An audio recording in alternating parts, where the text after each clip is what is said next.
बिस्मिल्लाहिर्रहमानिर्रहीम। सरकार दो आलम सल्लल्लाहु अलैहि वसल्लम के लिए, अल्लाह के इस प्यारे महबूब के लिए जब मक्का मुकरमा में इस्लाम फैलाना मुश्किल हो गया तो मेरे हुजूर अलैहिस्सलातु वस्सलाम को अल्लाह तबारक व तआला ने इख्तियार अता फरमाया।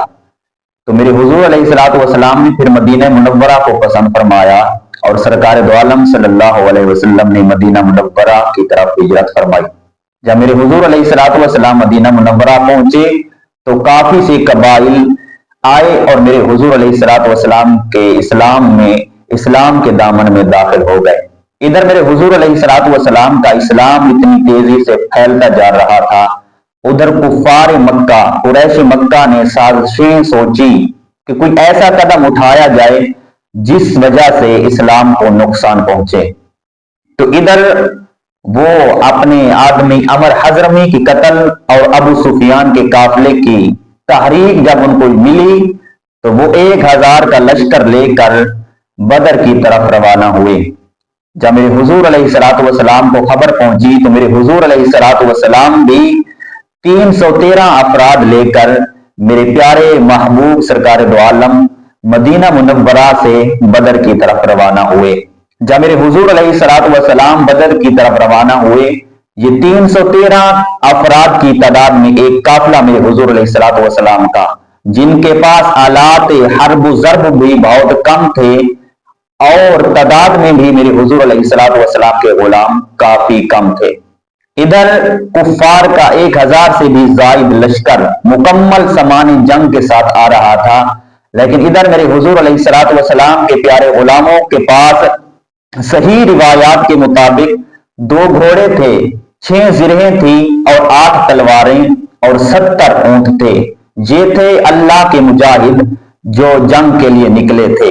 न तैगो तीर पर तकिया, न खंजर पर, न भाले पर, भरोसा है तो इस सादी सी काली कमले वाली पर।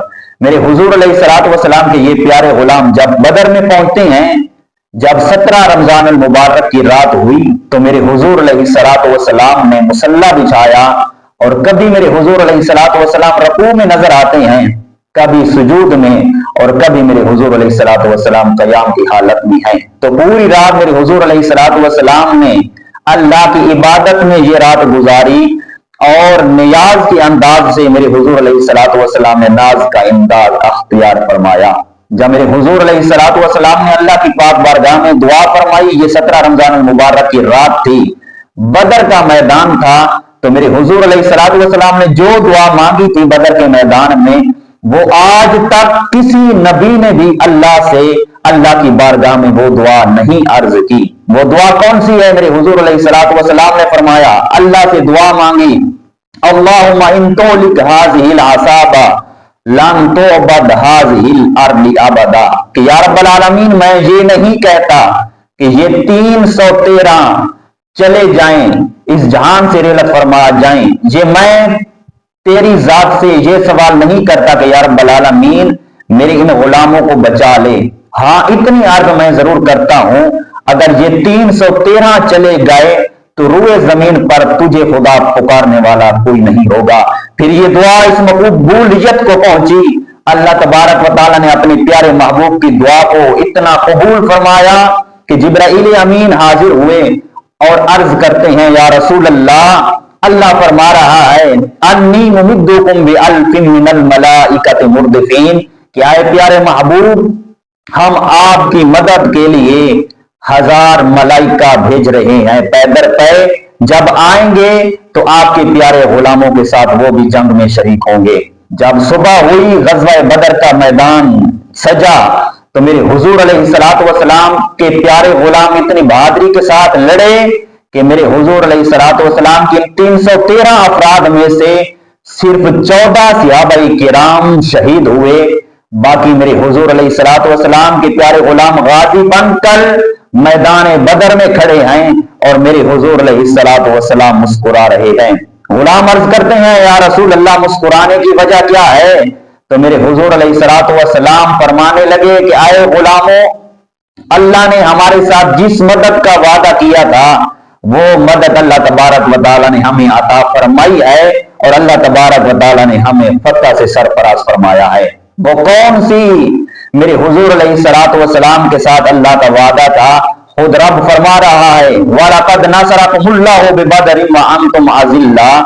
اے کہ پیارے محبوب آپ پر وہ وقت تھا کہ جس وقت آپ بے سر و سامان تھے، اللہ تبارک و تعالیٰ نے آپ کی مدد کی اور اللہ تبارک و تعالیٰ نے آپ کو بدر کے میدان پر کامیاب فرمایا. یہ تھی میرے حضور علیہ الصلوۃ والسلام کی دعا کی برکت. اور اللہ تبارک و تعالیٰ کے جب ملائکہ اترے تو اللہ تبارک و تعالیٰ نے پیارے غلاموں کے دلوں میں ایسا جذبہ پیدا کر دیا. حضرت مولا علی شیر خدا رضی اللہ تعالیٰ عنہ فرماتے ہیں کہ جب ہم بدر کے میدان میں تھے تو جس کفار پر بھی ہم تلوار اٹھاتے تھے تو ہماری تلوار اٹھانے سے پہلے وہ کافر کٹ کر گر جاتا تو ہمیں یہی معلوم ہوا کہ آج اللہ کی مدد ہماری طرف آ پہنچی ہے. جب مسلمانوں کو یہ فتح ملی تو میرے حضور علیہ الصلوۃ والسلام نے اپنے پیارے غلام جناب حضرت زید بن حارثہ رضی اللہ تعالی عنہ کو مدینہ منورہ کی طرف روانہ کیا کہ اس جنگ کی خبر سنائیں کہ اللہ تبارک و تعالیٰ نے مسلمانوں کو کامیابی عطا فرمائی. جب میرے حضور علیہ الصلوۃ والسلام نے اپنے اس پیارے غلام کو اپنی اونٹنی پر سوار کر کے مدینہ کی طرف روانہ کیا تو جب یہ میرے حضور علیہ الصلوۃ والسلام کے پیارے غلام زید بن حارثہ رضی اللہ تعالی عنہ مدینہ منورہ میں داخل ہوئے تو نعرہ تکبیر کی صداؤں سے آواز بلند کر رہے ہیں اور اعلان کر رہے ہیں کہ اے محمد مصطفیٰ کے غلاموں، اللہ تبارک و تعالیٰ نے ایک مٹھی بھر جماعت کے ہاتھوں میں کفار کو شکست دے دی ہے اور میرے حضور علیہ الصلوۃ والسلام کے غلاموں کو اللہ نے فتح عطا فرمائی. جب مزید یہ غلام آگے جاتے ہیں تو میرے حضور علیہ الصلوۃ والسلام کی پیاری صاحبزادی جناب حضرت رقیہ رضی اللہ تعالی عنہا کی قبر مبارک پر لوگ مٹی ڈال رہے تھے. لوگوں کا ہجوم تھا. جی آگے جاتے ہیں، لوگوں کو سلام کرتے ہیں. جب دیکھتے ہیں تو یہ لوگ میرے حضور علیہ الصلوۃ والسلام کی پاک صاحبزادی زوجہ حضرت عثمان غنی رضی اللہ تعالی عنہ کی پیاری قبر مبارک پر مٹی ڈال رہے تھے. جب یہ واقعہ دیکھا تو آپ نے لوگوں کو پھر بھی حضور علیہ الصلوۃ والسلام کی اس فتح کی خوشخبری سنا دی. لیکن واقعہ در حقیقت یہ تھا کہ جب میرے حضور علیہ الصلوۃ والسلام مدینہ سے چلنے لگے تو یہ پاک صاحبزادی بیمار تھی. اسی وجہ سے میرے حضور علیہ الصلوۃ والسلام نے ان کے پیارے شوہر جناب حضرت عثمان غنی رضی اللہ تعالی عنہ کو فرما دیا تھا کہ آپ ان کی تیمارداری کے لیے مدینہ منورہ میں رہیں، ہمارے ساتھ نہ آئیں. میں عرض یہ کرنا چاہتا ہوں کہ میرے حضور علیہ الصلوۃ والسلام بدر کے میدان میں فتح ملنے کے بعد بھی حضور علیہ الصلوۃ والسلام 3 دن مزید بدر میں ٹھہرے رہے. لیکن جب دین پر کوئی اسلام پر کوئی سازش چلی، مشکل حالات آئے تو میرے حضور علیہ الصلوۃ والسلام نے اپنے پیاروں کو چھوڑ دیا. ان کے جنازوں میں شریک نہیں ہو سکے، ان کے تمام تدفین کے معاملات میں شریک نہیں ہو سکے. تو میرے حضور علیہ الصلوۃ والسلام کے پیارے غلاموں، حضور کی سیرت سے، حضور کے اس پیارے کردار سے ہمیں یہی سبق ملتا ہے کہ جب امت مسلمہ پر یا حضور علیہ الصلوۃ والسلام کے پیارے دین اسلام پر کوئی مشکل وقت آئے تو اپنے پیاروں کو چھوڑنا پڑے گا، ان کے جنازوں کو ترک کرنا پڑے گا، ان کی تدفین کے معاملات ترک کرنے پڑیں گے، مگر یہ اسلام کا پرچم بلند کرنا پڑے گا. تو میں عرض کرتا ہوں کہ اللہ تبارک و تعالی ہمیں حضور علیہ الصلوۃ والسلام کی فتوحات کے صدقے اللہ تبارک و تعالی عالم اسلام کو بلند رکھے اور عالم اسلام کا پرچم ہمیشہ بلند رہے.